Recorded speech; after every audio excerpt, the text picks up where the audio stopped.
নারায়ণগঞ্জের রূপগঞ্জে স্বাধীনতার প্রথম বর্ষপূর্তি উদযাপন উপলক্ষে ছাত্র জনতার গণঅভ্যুত্থান ২৪ ব্যানারে একটি বিজয় র্যালি ও পথসভা অনুষ্ঠিত হয়েছে। মঙ্গলবার দুপুরে ঢাকা সিলেট মহাসড়কের বলাইখা থেকে র্যালিটি শুরু হয়ে গোলাকান্দাইল গোল চত্বরে গিয়ে শেষ হয়। সমাবেশে প্রধান অতিথি হিসেবে বক্তব্য রাখেন বিএনপির কেন্দ্রীয় নির্বাহী কমিটির সদস্য এবং বীর মুক্তিযোদ্ধা কাজী মনিরুজ্জামান মনির। তিনি বলেন, এই র্যালিটি শুধু একটি উৎসব নয়, বরং অতীতের আত্মত্যাগ এবং শহীদদের স্মরণ করার একটি দিন। তিনি বিশেষ করে জুলাই মাসে শহীদ হওয়া তরুণদের প্রতি শ্রদ্ধা জানান, যারা গণতন্ত্র ও ভোটাধিকার রক্ষার জন্য জীবন দিয়েছেন। বিগত স্বৈরাচারী শাসনের কারণে দেশের স্বাধীনতা, সার্বভৌমত্ব এবং গণতন্ত্র হুমকির মুখে ছিল। নতুন প্রজন্মের নেতৃত্বে যে গণঅভ্যুত্থান আসছে তা গণতন্ত্র পুনরুদ্ধারের আন্দোলনের প্রথম বিজয় হবে। সমাবেশ থেকে অবিলম্বে একটি নিরপেক্ষ সরকারের অধীনে সুষ্ঠু নির্বাচনের দাবি জানানো হয়। বক্তারা বলেন, জনগণের ভোটাধিকার ফিরিয়ে আনতে সবাইকে ঐক্যবদ্ধ হয়ে প্রয়োজনে আবারও রাজপথে নামতে হবে।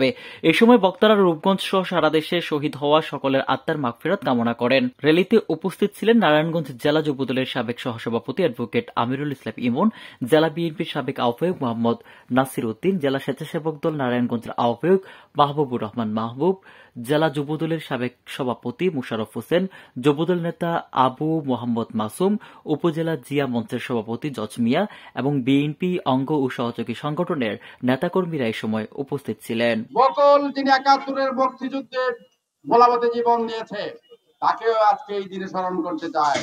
আমি আজকে স্মরণ করতে চাই ফারহান ভাইয়াজ, দুলাল, সোহেল সহ যারা জীবন দিয়েছে।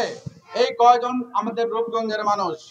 বকল জীবন দিয়েছে রূপগঞ্জের মানুষ, রূপসীতে তার বাড়ি। ফারহান ভাইয়াজ তারাবতে বরবাদে তার বাড়ি। আজকে যার পরিবারের সদস্য নিহত হয়েছে, তারা তো ওই নতুন বাংলাদেশ দেখবে না। কি জন্য তারা জীবন দিল, কেন তারা জীবন দিল, আজকে সেই প্রশ্ন আমাদের সামনে অত্যন্ত স্পষ্টভাবে উপস্থিত হয়েছে। প্রিয় নেতৃবৃন্দ, আজকে ৫ই আগস্ট, আজকে বিকাল বেলায় এই বর্তমান অন্তর্বর্তীকালীন সরকারের প্রধান উপদেষ্টা জাতীয় সড়ক ঘোষণা করবেন। আমি বিশ্বাস করি, আজকে হয়তো আশা করি, জাতীয় আশা করে আমার মতো উনি হয়তো আগামী দিনের গণতন্ত্রের লম্বা যে পথ, যেই পথে আমরা হাঁটতে চাই, সেই পথে চলার হুইসেল আজকেই বাজাবেন। রূপগঞ্জ থেকে হাবিবুল্লাহ মীরের রিপোর্ট, আমার বার্তা ডিজিটাল।